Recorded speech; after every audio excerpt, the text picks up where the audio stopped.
Okay. and then hand it over to you. Terrific. Yeah, so let's uh let's probably give it a minute or so, but while we're waiting, Samuel, if possible, can you click the link in the chat to quickly share where you are in your journey, how you feel today, so that we can adjust the pace of today's conversation. Today's webinar is going to be quite content heavy. We're going to cover a lot of bases, a lot of business concepts with a lot of variations. And it might feel overwhelming at first, but the more you are familiar with those concepts, the more you put them in use, the smoother the storytelling will go. And yes, I would encourage take notes and participate in exercises that we're going to have plenty of today. And um, yeah, also I'm going to share examples of stories that are relevant for consulting cases, which might help get some reference points and maybe use them for different consulting cases. Okay. All right. Let's see. Okay, it's fairly early stage of preparation. We'll get some break at the top of the hour, and let's dive into this. So we're going to be laser focused on the case portion of the interview. We're not covering the other parts, as you can see on the screen. We are going to do a deep dive into storytelling, or the ability of a candidate to connect the dots, communicate a business acumen, and can identify second and third layer insights. Last time we talked about brainstorming. The week ago we covered structuring, and last week we also covered the entire set of 5 skills when we did this case from start to finish. Arguably, storytelling is the most important skill. You can demonstrate that when you do structuring, when you do charting, when you do math. Maybe it's less pronounced in brainstorming when you just need to demonstrate your ideas. Storytelling happens pretty much throughout the entire case at every stage, and I'm going to demonstrate it in a couple of places. This is how you can stand out in comparison with other candidates and differentiate. So let's imagine we have this case, and I'm going to do a little bit of role play, candidate and an interviewer, and I will try to incorporate some insights into my opening. Peter, thanks so much for coming today. Today, your client is a Spanish low-cost airline. Unfortunately, their profitability has been on decline. We know that they run 6 domestic routes. Several newcomers have entered the low-cost airline industry in Spain recently. They reached out to you to get your advice on how they can increase their margins. No, absolutely. Thanks so much for having me. I have never been to Spain before, but I can't wait to help our client and see what is going on with their profitability and how we can turn things around. If I understood you correctly, we are working with a Spanish low-cost airline, which tells me the target price-sensitive audiences like families, and the price pressure might be very high, which might be one of the reasons of our declining profitability. You mentioned that we run 6 domestic routes, which is a little bit on the lower end to me. It sounds like we're a small airline who might not enjoy economies of scale, and thus our cost structure might not be competitive. That might be another reason of why our profitability is on decline. Finally, you mentioned that there are several newcomers, so the competitive landscape has been changing and the competitive pressure might be increasing, and that might be another reason as we might be experiencing downward pressure on our market share. But those are just my initial hypotheses, and I would need to validate them with you later. Now, before I continue, I just have a couple of questions to run by you. Do we know any financial goal in this case? Absolutely. The client would like to increase their profitability by 2 percentage points. Fantastic. It sounds reasonable. It's a commoditized industry, so the margins should be fairly slim, and 2% sounds quite achievable. Do we know who those newcomers are? Are we talking about pan-European airlines or some regional airlines? Those are both. Terrific. No, this is incredibly helpful. Now, if you don't mind, I would like to take a moment to prepare my plan of attack. Sure, please go ahead. So in addition to restating the case, the prompt, as most candidates would usually do, I was trying to demonstrate that I already have interesting hypothesis. I understand how this business operates, and in general, just share my business acumen. I suggested that we are in a price-sensitive environment.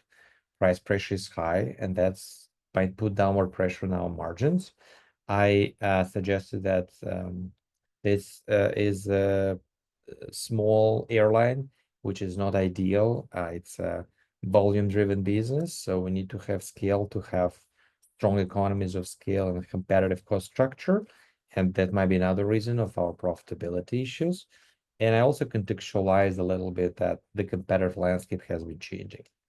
Now, you don't need to do that many, and you don't do it at all. But if you do, that will help you stand out dramatically because immediately you will shine, you will have interesting stories, strong business language, and that will also help yourself to start building understanding of the case and seeing where the case can go. The same happened with Q&A, with questions. I asked a couple of clarifying questions about the financial goal, and I contextualize it. Quite often, candidates just receive information and that's it. They don't give anything back. But if you throw this 10-second or 15-second line back at the interviewer, that would not take a lot of airtime, but that will help you show the depth of your understanding. Now, let's imagine I took time, I prepared my framework, and now it's time to present. So I'm going to take 3 minutes. There we go.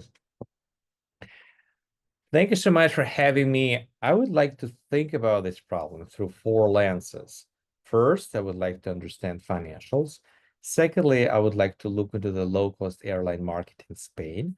Thirdly, I would like to double-click on the client's business model. And finally, after I educated myself on all these areas, I would like to generate some ideas on how we can increase our profitability. Now, in terms of the financials, I would like to break it down into revenue and costs. On the revenue side, I'm thinking about pricing, volume, and maybe historical data. I'm not that familiar with this space, but I would imagine that this is a fairly commoditized market. It is really hard to differentiate between different airlines, and our customers might have a lot of very similar options, so they are price sensitive. Given this high price pressure, I don't think we enjoy a lot of pricing power in this business, and if we need to increase our revenue, we should focus on volume. This is just my initial understanding, and I would like to run it by you later. Once I looked into the revenue, I would like to double-click on costs and get a better sense of fixed and variable costs. My current understanding is that this is a high fixed cost business, as we spend a lot on leasing payments and marketing. So that makes me believe that in order to increase our profitability, we should focus on volume, as we can't change fixed costs that much, and we should increase utilization rate and occupancy rate of our flights. That will enable us to benefit from economies of scale and thus improve our economics. Once I explored financials, I would like to get a better sense of the market and understand its growth rate, major players, and typical margins. I would hypothesize that we are in a fairly mature space that has been around for some time, so the market might be growing fairly slow, maybe 2-3%, which is similar to the GDP growth rate. And these flat market dynamics might limit our long-term growth potential. In terms of typical margins, I would imagine that the margins are slim given the high price pressure, and that is alarming because if our profitability is declining, very soon we might end up in the red zone. So we need to move really fast.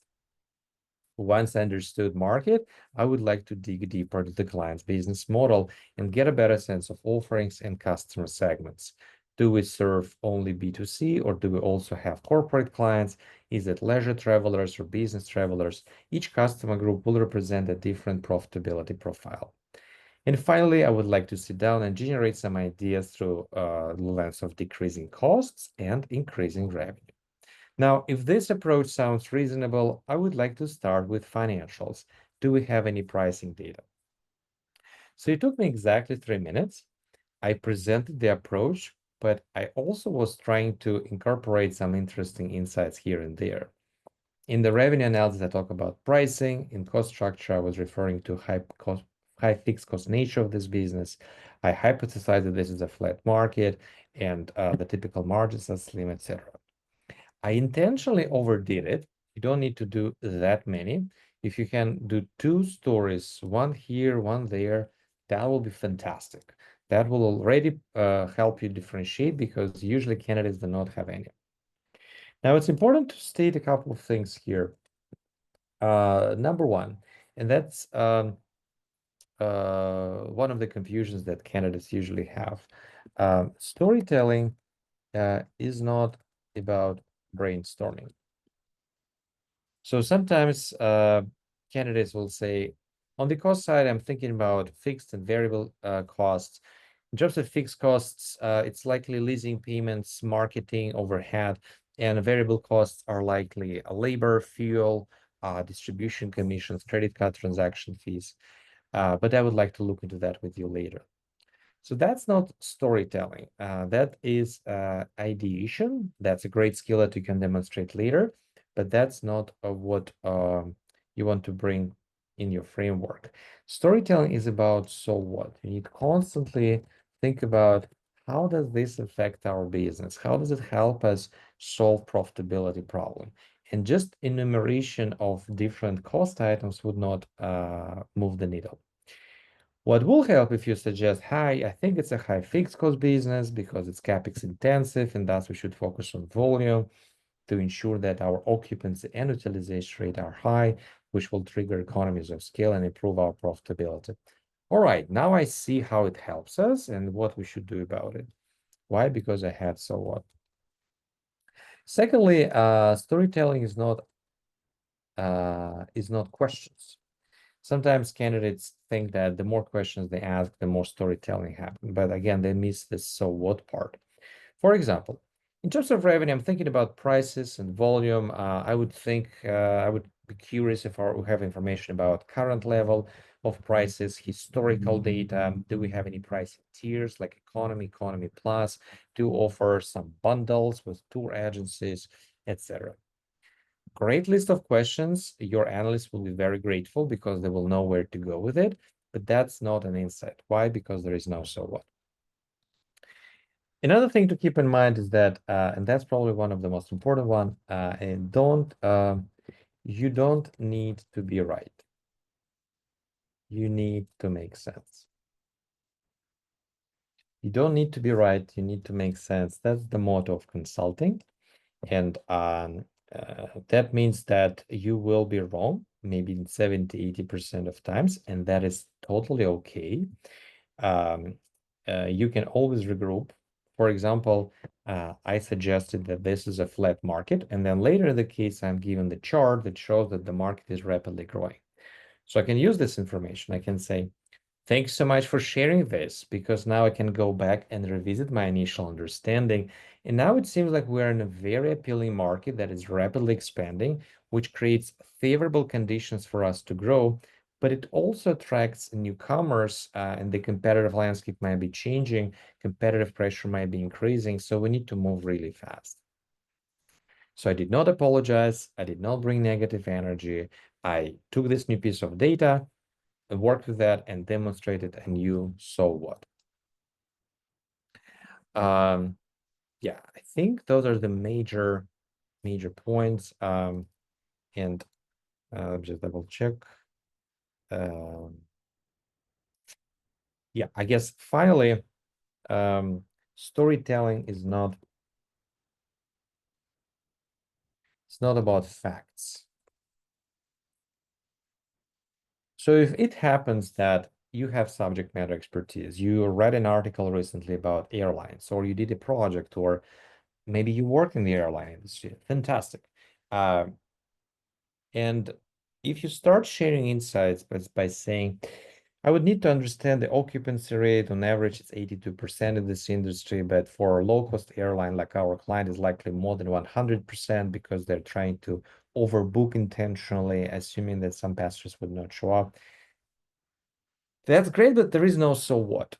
And consulting firms, they don't look for subject matter expertise. They look for your critical thinking, for your ability to take a brand new problem, break it down, and solve it. And whenever you have that subject matter expertise, not only you're not sharing so what, you're not presenting some stories, you might run into two risks. First, the expectations for you might become higher because if you have expertise, that means that you need to generate more interesting insights. And secondly, you might be perceived, it might be perceived as unfair advantage in comparison with other candidates. So if it happens that you have subject matter expertise, great. Do not share it, keep it close to your chest, and maybe incorporate that with some so whats to make it more storytelling-ish. All right. I hope that was a good set of examples of what storytelling is and how you can boost your performance through different stages. Now, for me, storytelling is about two big parts. First is understanding some business concepts that you can demonstrate, as we just did. And secondly, it's about business language. A lot of times candidates use casual language. They don't articulate their thoughts in a clear, concise way, like with a nicely flowing. So it's really important to make sure that your language is consulting type language. So in order to demonstrate that a little bit more, let's do two exercises. Please click the link in the chat. You will see a list of terms, a list of phrases, and please suggest a business version of those phrases. Let's give it a minute and a half, and then we will check your answers.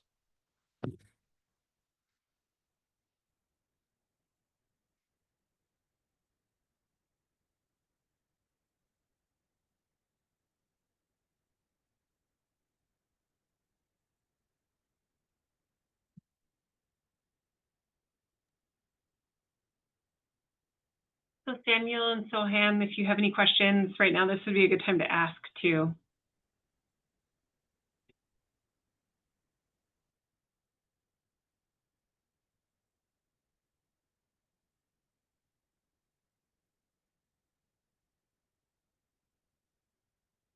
Yes, yeah, sure.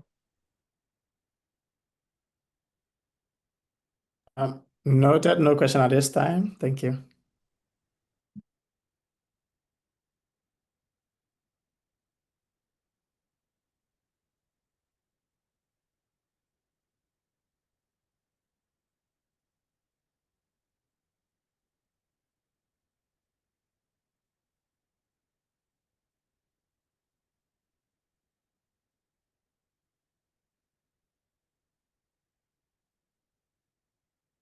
Let's give it 10 more seconds.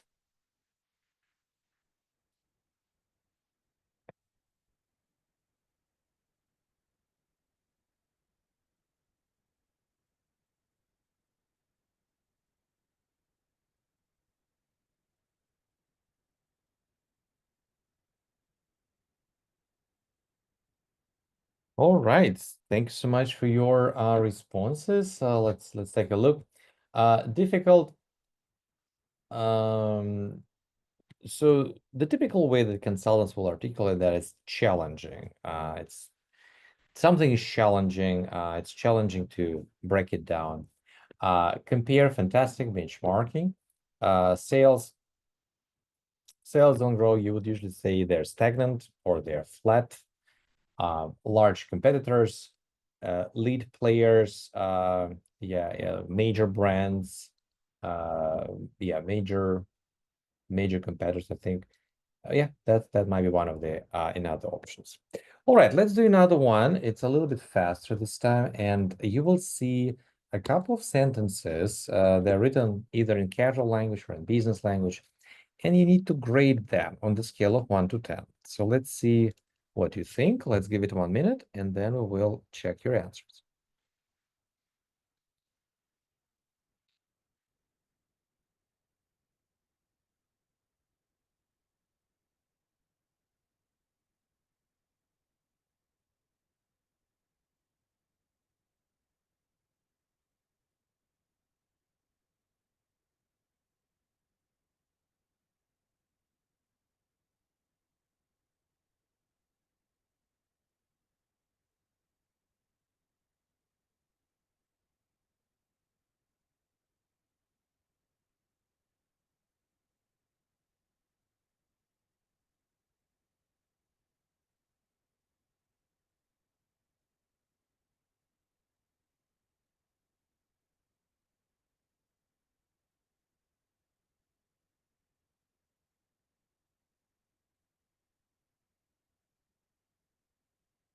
Let's give it 10 more seconds.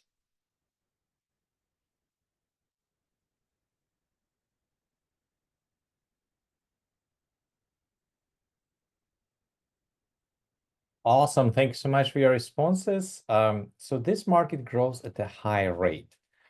Message-wise, it's very clear, but language-wise, it's quite casual.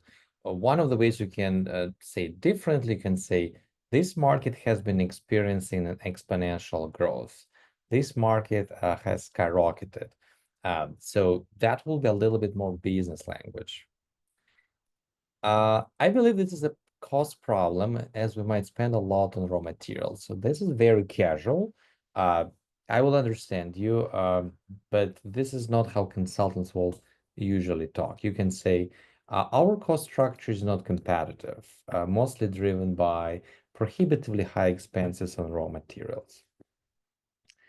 I think we have alignment on this one. It's definitely very much business language, and on this one as well, so no questions there.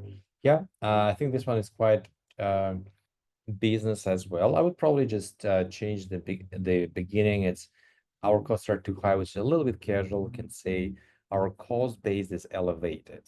So the more elegant language you can bring, the more business language you can suggest, the more you will sound like consultants and sound more like client ready. All right, I hope this was a good warm-up exercise to see the importance of how you can articulate your thoughts, and we can now move into the content part. So sometimes candidates ask me, how can I get better at storytelling? Should I read New York articles, New York Times articles? Should I listen to podcasts? Should I watch YouTube videos on business topics? Those are possibilities, but based on my experience, those are just one-way communication, and usually it's not too great learning, because for learning you need to practice, you need to learn new concepts and apply them right away. So instead, I recommend to get familiar with business concepts and try to incorporate that into your casing. You can see a lot of different business concepts that you can use in your cases. Today, we're going to do a deep dive into these 10 and do a lot of exercise around them. Let's start with the new or mature market. And in order to kick things off, let's do a really quick assessment. Please click the link in the chat. You will see a set of markets, and please suggest which markets are new, which markets are mature. Let's give it a minute and a half, and then we will discuss.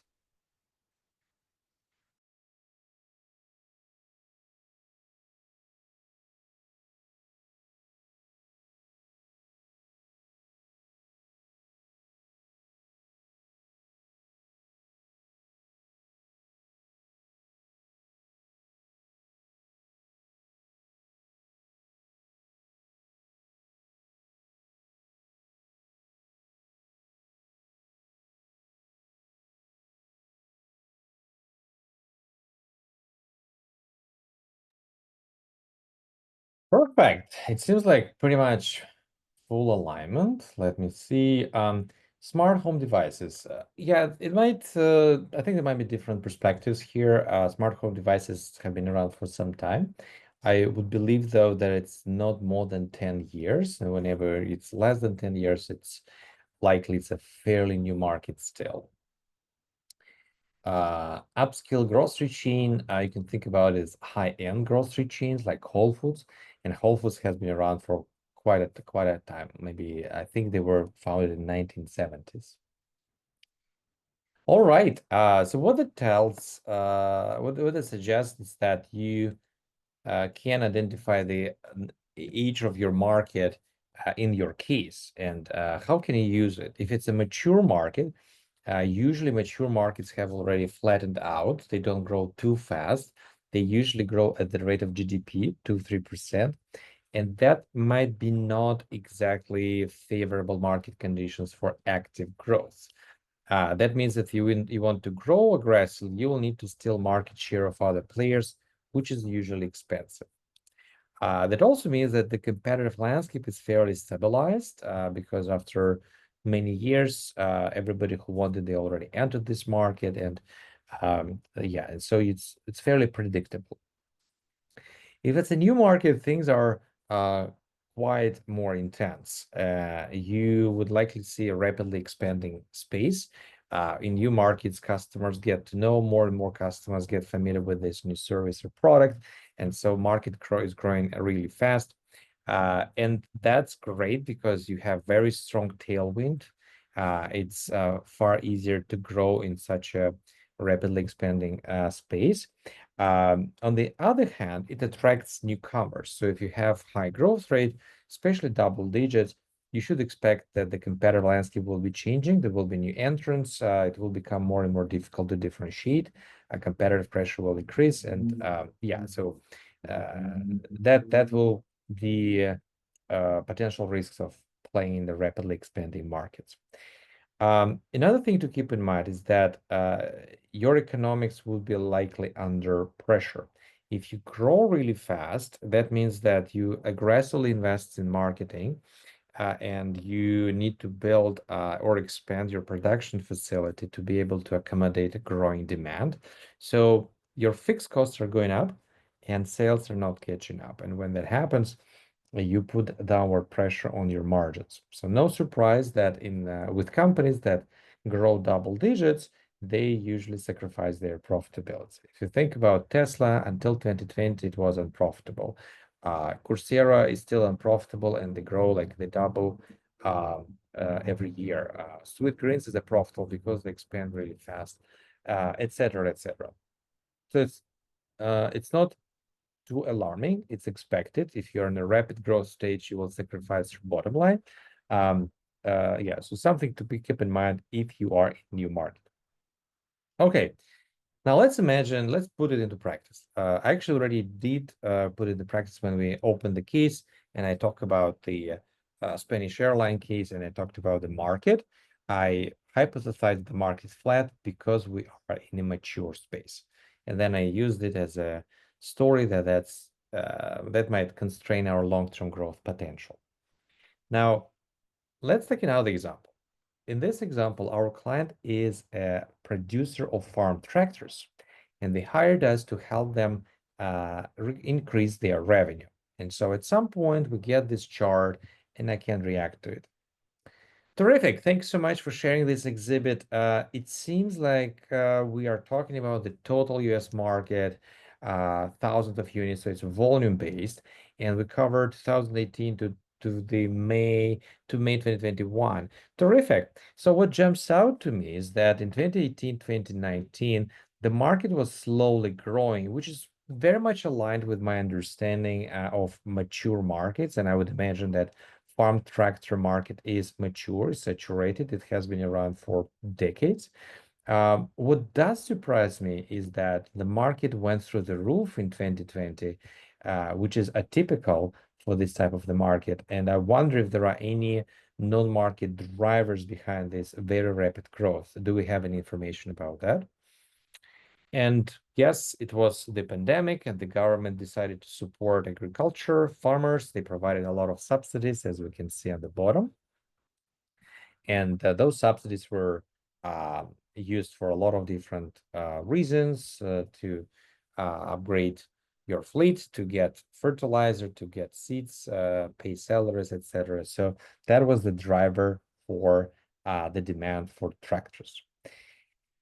So by using this concept, you can quickly react to this chart, to structure, and to other parts in the case. Now, let's do another exercise where you will see several markets, and you will need to suggest, based on this concept, whether those markets are flat, shrinking, or growing. Let's give it a try and see what you will say. So let's give it a minute, and then we will discuss.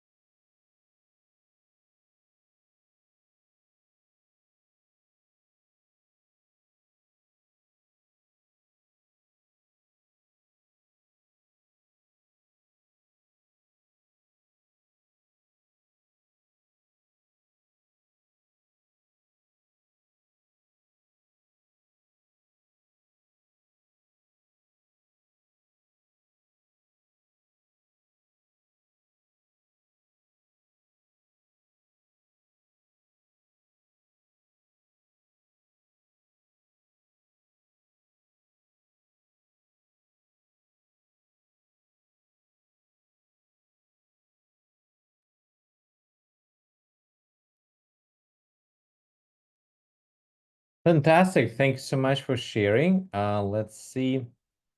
Electric scooter and sharing, electric scooter sharing services. So it's a fairly new space. It's less than 10 years old. I believe they started gaining popularity maybe before the pandemic. And typically when the markets are just less than 10 years old, there is still potential to grow. So we can anticipate that this market should be growing really fast. We don't need to be right. We need to make sense, and this story makes sense. And now if you check the numbers, you will see that actually it is growing a double digit. You can go back to the answers and click the comments, you will see the real number. Telehealth services, the same, is a fairly new market, and thus you can expect it to grow fast. Yogurt is mature space, so should be flat. Same with laptops. Plant-based meat is fairly new concept. It again appeared, I believe, like it gained prominence before the pandemic, so less than 10 years old. Should be growing fast. Wine, very mature market, should be flat. Virtual reality devices, very new, should be rapidly growing. Agriculture machinery, very mature, should be flat. And children's toys should be flat because it's a mature market. Now, sometimes you have subject matter expertise, and that's great, as we've discussed. And this is one of the examples when you can apply it by suggesting, so what? You can say, I would imagine the children's toy market is declining because nowadays people get married later in their lives. There is a growing number of children-free families, and it's more expensive to have kids in the United States. So that means that the children population is likely shrinking, which puts downward pressure on children's toy market. You can definitely use that. For the sake of today's conversation, let's try to focus on the business concepts that we are discussing, try to apply them to develop new patterns, new habits. All right. Now let's push this to the next level and try to write it out. What I noticed over the last 8 years of my practice is that the candidates find it difficult to go from understanding to articulating like immediately. They need some middle ground, and that is usually writing things out. So before you start running, you need to learn how to walk, and this is what we're going to do. Let me demonstrate the following exercise with this example, and then we'll go to the next page, and that will be a different prompt. So our client is a national fast food restaurant chain. They sell burgers. Their sales are 2.4 billion. They have 2,000 restaurants and yada yada. And now we need to talk about the growth rate of this market through the lens of mature or new market. So this is how I can say. I can say my first reaction, my current understanding, it seems like I would hypothesize that the fast food industry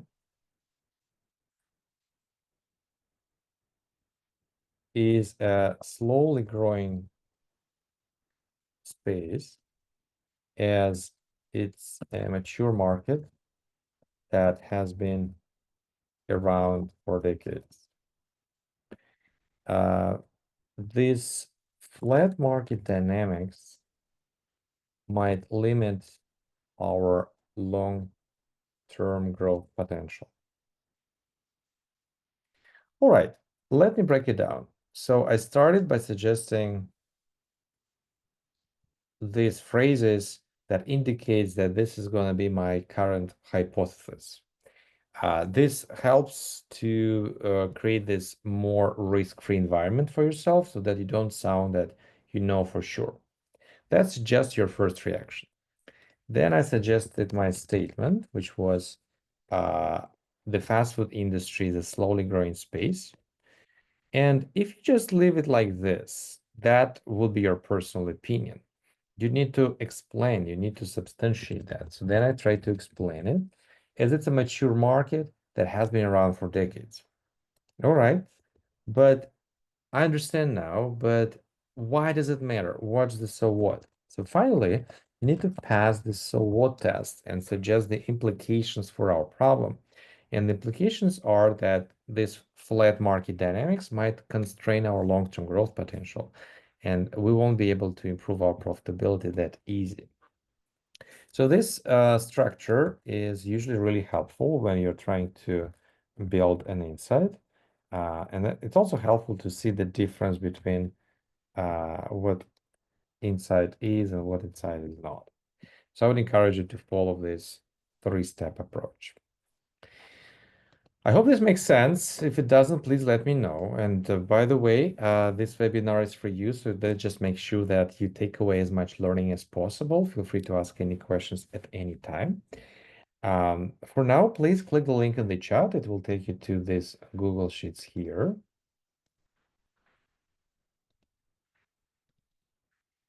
And yeah, please indicate which tab you're going to take. Then select this tab at the bottom. You can see the business problem, the case. You don't need to structure the case. That right now we're just generating story based on the business concept of mature market or new market. So please answer this question and what implications it has, and don't forget to substantiate your answer or explain your statement. All right, let's give it 3 minutes and see, and then I will provide feedback on your responses.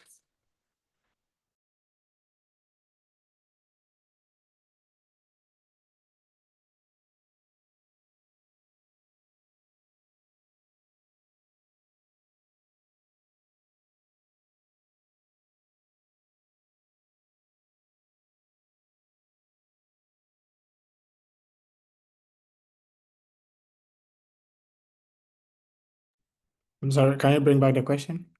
Sure. Oh, the question, you need to click on your tab and the question will be there. Gotcha.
Let's give it 1 more minute.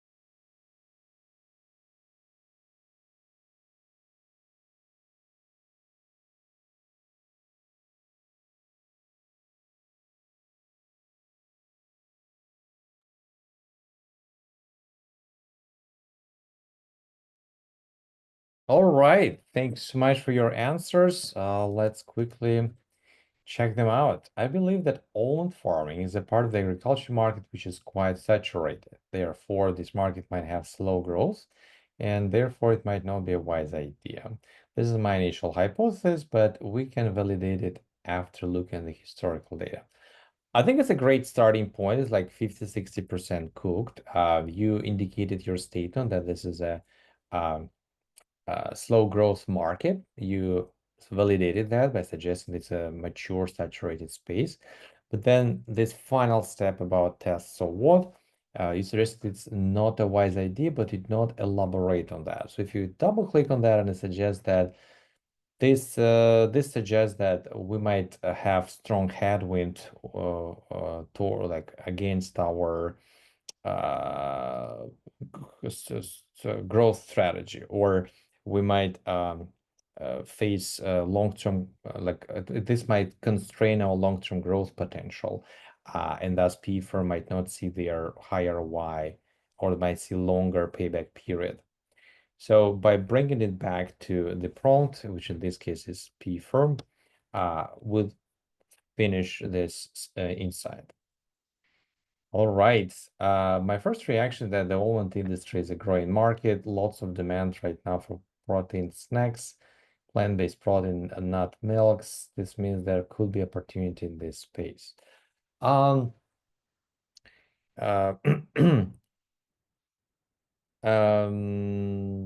I the challenge with this story when you bring your subject matter expertise is that it's hard to debate on that, because you suggested that there is a lot of demand for protein snacks, etc., but it's not substantiated. Like what makes us believe that there is protein? Is it because there is trend towards healthier food options, and that's why, and healthier lifestyles, and that's why we see that? Or because sustainability is on top of mind of everybody, and customers have been becoming more and more sustainability driven, and that's why we see increasing demand for protein snacks, etc. So when you just make that statement without providing explanation, it makes the entire insight a little bit weaker. This means there could be opportunity in this space. All right. I think directionally I would agree with that. I will just again try to unpack it and suggest that given the upward trajectory of this market, we should expect strong tailwind, favorable market conditions for us to grow as market supports the growth. And yeah, so maybe position like that. When you just say there is opportunity, technically there is opportunity everywhere, and it's not I think it's not finalized yet. You can add a couple of touches. And then finally, let's see here. Okay, I think it's still work in progress, or maybe I don't know. Let's see. Oh, it's number 2, I guess. Okay. My initial reaction is that the almond market is pretty much a flat market. Okay, that's your statement. So the market might be fairly fragmented, therefore we can test the assessment on the market sizing and determine the profitable nature of the market. Okay. So you suggested your statement, but unfortunately did not provide justification of it. You did not validate why this market is flat, and there is no clear so what. You suggested that the market might be fairly fragmented, but it's not clear where it's coming from. Mature markets can be both fragmented or consolidated. Think about cell phone services. Very mature market. 3 players control 99% of the market. Therefore, we can test the assessment on the market sizing, determine, yeah. So, yeah, so you might see how challenging it might be to go from understanding to some stories and how you can make it clear on the point and with interesting so what. All right, please let me know if it makes sense. It's definitely work in progress, and the more you do, the easier it becomes. So I would encourage you to practice storytelling a bit more. And I would share a document with examples at the end of this presentation.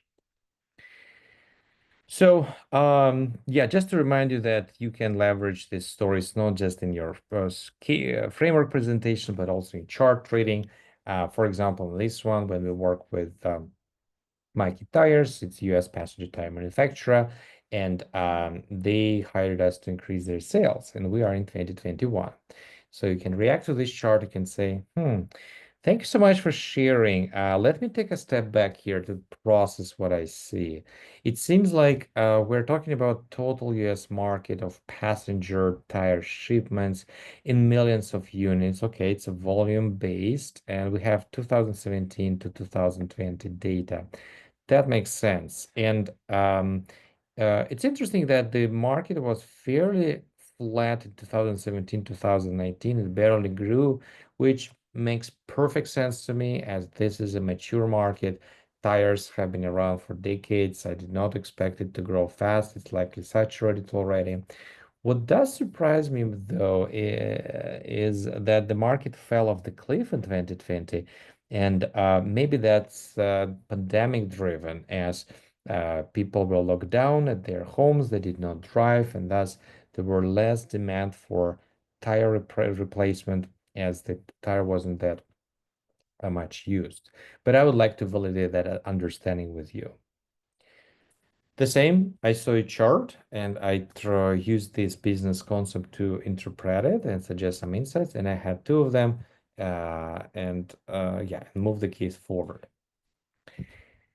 All right, we have some time before top of the hour, so let's cover a couple of more business concepts. A commoditized market, a very powerful business concept, and if you know it really well, you can add a lot of stories in a lot of cases. Usually 80% of markets in your cases will be commoditized. Those are markets that where players offer very similar offerings, for example, airlines or cell phone services or fast food industry. It's really hard to differentiate between them. And as a customer, you have a lot of options to choose from, and those options are very similar, which makes you price sensitive because now you will go after the cheapest option. You don't care about which to go with, they're all the same. And that creates high price pressure. Margins are slim. And what players do, they need to become bigger so that they can benefit from economies of scale, reduce their cost base, and thus they will have more room to play with price. They will reduce price to become more competitive, steal more market share, kick out small players from the market, and continue growing. And so no surprise that commoditized markets are very often consolidated. Airlines, top 4 airlines control 70% of the market. Cell phone services, 3 companies control 99% of the market. Chocolate bar market, Mars and Hershey control 75% of the market. So whenever you are in the commoditized space, you can, with good level of confidence, suggest that it's a consolidated space. All right, let me double check if I mentioned everything. Yeah, it's a volume-driven business because your margins are slim, so you could not change it too much. What you can change volume, so you can increase in scale. And scale becomes a key success factor because the larger you are, the more economies of scale you enjoy, healthy margins you have, and thus you can reduce prices even more. And those small players won't be able to meet your price. So yeah, that's why you need to be big. And it's like a consolidator. Now, if you're the other extreme, differentiated market, things are quite different. Think about pharmaceutical companies. They have a drug, and usually they have patent protection for 7 years. And so no one else in the market can offer this drug, and they have unique value proposition for that long period of time. So they differentiate a lot. Or think about Michelin star restaurants. You go to those restaurants because they offer unique menu, unique experience, that kind of like social status. So those things that you're ready to pay for.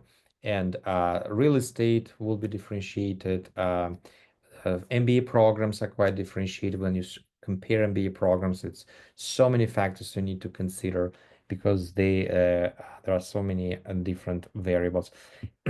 And what happens is that companies, they have a lot of pricing power because you choose them for those differentiating points and you are ready to pay price premium.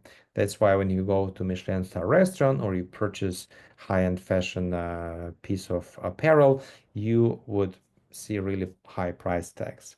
That means that their margins are fairly healthy and they don't need to be big.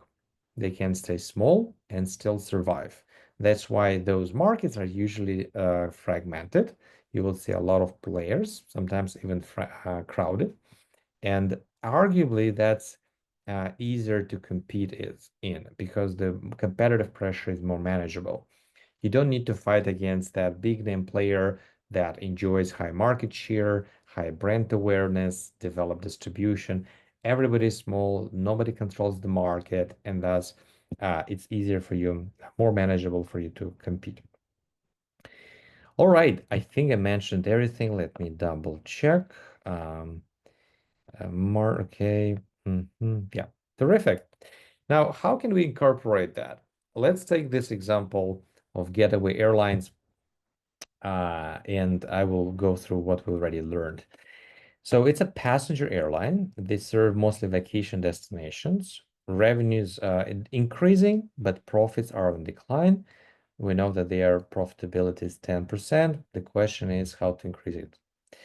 All right, the growth rate, I think we've been there, so you can say, I would imagine that this market is flat as the airline industry has been around for decades, and thus it's mature, and this flat market dynamics doesn't offer favorable market conditions for accelerated growth. Okay, so we've talked about that. You already recognize those three parts: statement, justification, and so what. Now let's talk about the average margin. What can we say there? My first reaction is that this is a commoditized market, as there are a lot of very similar airlines that airlines and our customers have a lot of options, so they would gravitate towards cheapest ones. This price pressure leads to slim margins. And that's alarming, as with our declining profitability, we might end up in the red zone soon. So we need to move fast. All right, that's interesting, but now let's a little bit make it case specific. We know that their profitability is 10%. However, what jumps out to me is that our client actually enjoys a double-digit profit margin. That tells me that they have some strong differentiation and potentially they play in the premium space. Do we have any information to confirm that? And then in the case, we will learn that yes, actually, because they serve not just domestic destinations, but also international, they serve really premium destinations, and people who travel internationally, they usually are high income populations, so they are less price sensitive. And that's why this airline can charge price premium and enjoy healthy double-digit margin. And all of that you can derive just by seeing this number. So I use commoditized and a little bit of high-end when I talked about premium space. So when you have high-end market or market with high quality product, that usually implies that that market is differentiated. We talked about Michelin star restaurants, high-end apparel. You can talk about some unique luxury real estate. All of them will have very, very strong differentiation and high price tag. They will be enjoying really healthy margins. And yeah, so pretty much you can apply differentiated market stories whenever you are in the high-end space. If it's a low-end market, it's the opposite. It means that it's low price tag, very standardized, very commoditized offering, very limited differentiation, limited innovation, and the way you compete is through aggressive marketing and distribution, because you cannot change your value proposition. It's standardized. You could not change prices. You have high price pressure. So what's left is marketing and distribution. And you can apply commoditized stories to low-end market. All right.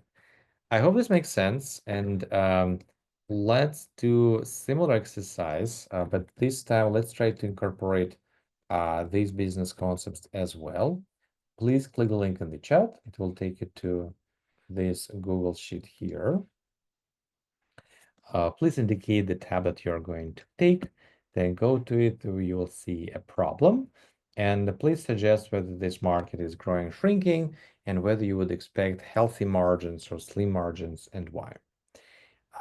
Let's give it 3 minutes and then we will discuss.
Let's give it one more minute.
All right.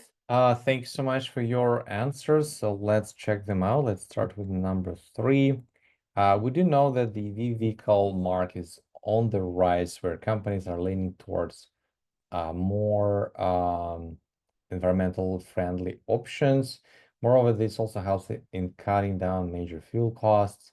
Therefore, I suppose it's a rapidly growing market with a lot of opportunities.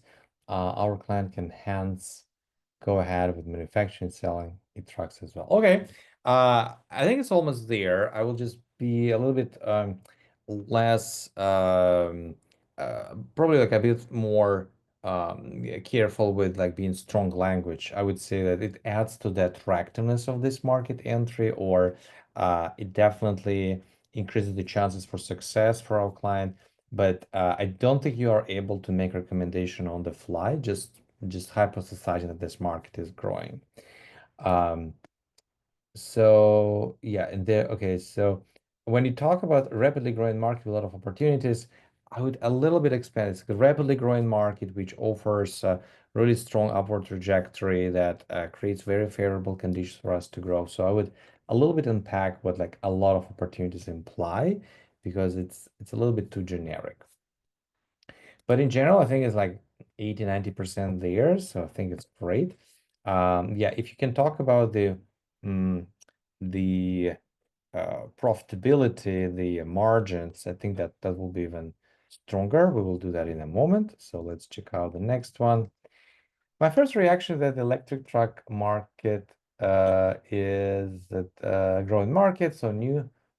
In fact, that while there are some players in the market, there's a primary company that current has a strong lead, but there's okay.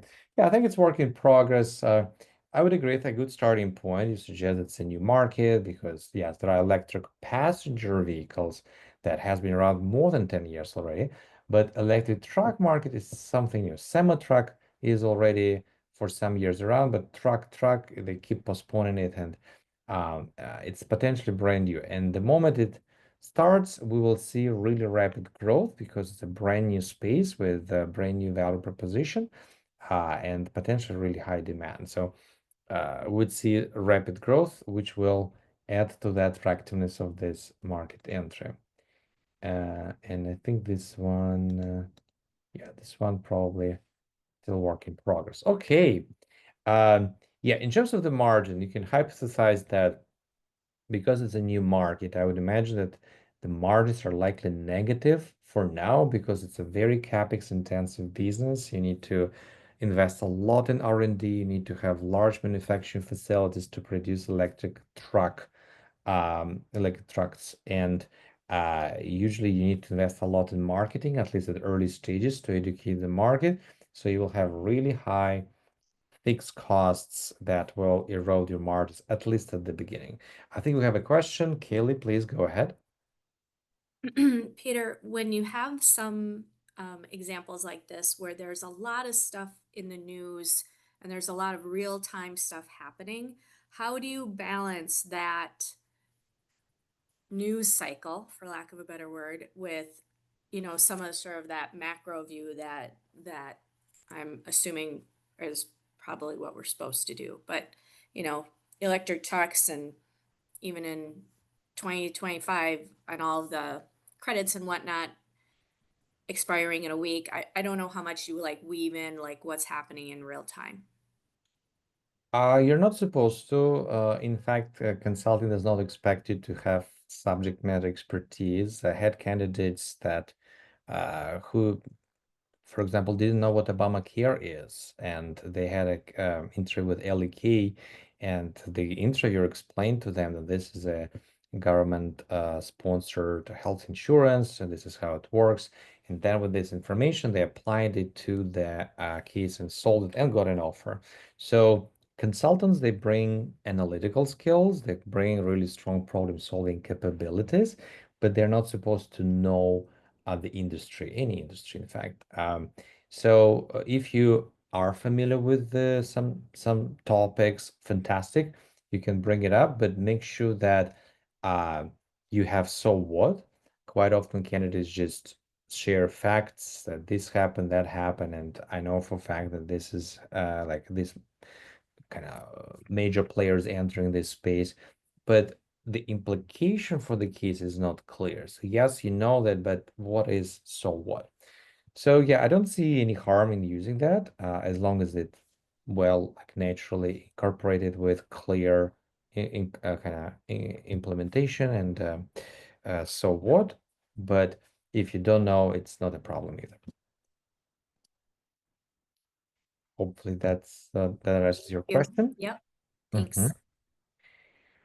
All right, so I'm gonna drop a document at the chat, so feel free to download it. And this document has a lot of examples of stories. You can see a very typical market entry case at the top, and the structure, market, business model, and financial analysis.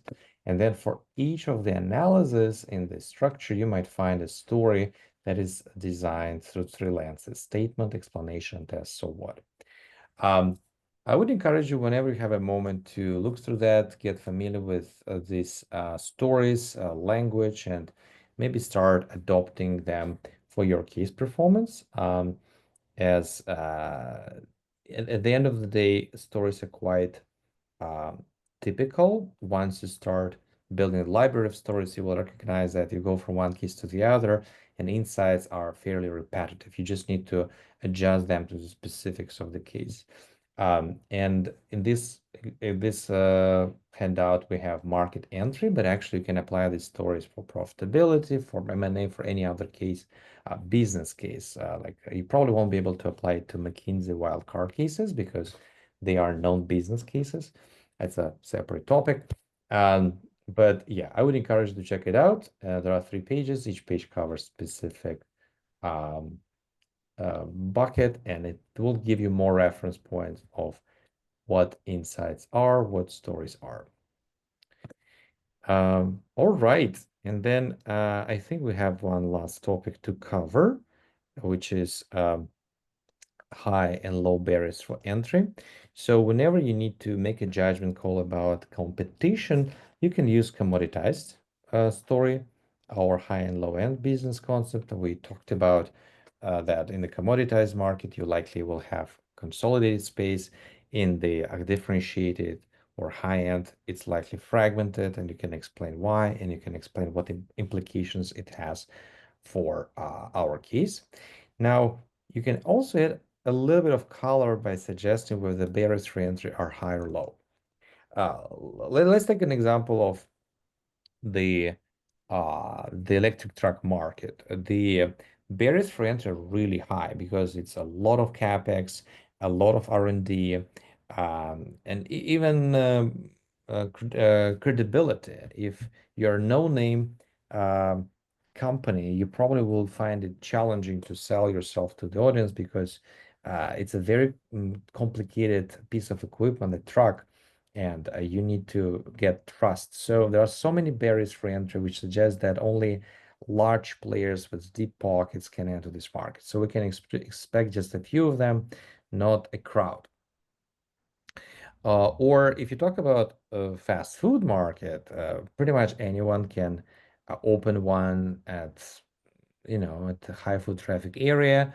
You don't need to have a lot of expertise or some unique dishes. You can just offer regular pizza, hot dogs, burgers, what have you. And in case the location is high quality, you will be good. The barriers for entry are low, and that's why there are so many mom and pop restaurants. It's very crowded, a lot of players, and yeah, and you can derive some conclusions around that. So this might be another business concept that you can add to your toolkit. Now, I would prioritize these two if I were to make a conclusion about consolidated or fragmented nature of this market. And I would use this one to elaborate on that, because usually you can have high or low barriers to entry in both commoditized and differentiated, and in consolidated or fragmented. All right, I recognize it's overwhelming. I know it's a lot of material. It might require a little bit of digestion and practice. I hope this webinar show you some direction of where to go and how you can apply these business concepts to your cases pretty much at all stages. We talked about framework, we talked about charts. You can also do that in the math when you run numbers, and you can take your answer and bring it back to the problem and contextualize the answer with your stories. Yeah, I would encourage you to read through the handout and try to apply it to some of your cases. And secondly, I would highly encourage you to write it out. That is what makes things click, because once you start putting stories, insights into your own language, you start developing patterns. You start seeing like the connection of this statement, justification, and so on. And yeah, so all the pieces start falling into places.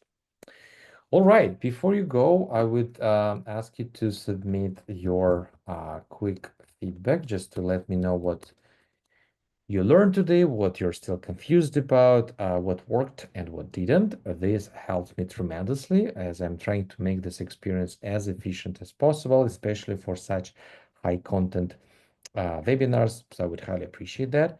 I'm going to stick around in case you have any other follow-up questions, and either about this webinar, about consulting as a career, or some other webinars we had in the past. And thanks so much for having me. I hope this was helpful. Best of luck with your recruiting. And please, if you have any questions, feel free to ask. And don't forget to submit your feedback if you have interesting thoughts to share. Peter, thank you so much. I'm going to turn the recording off for questions, and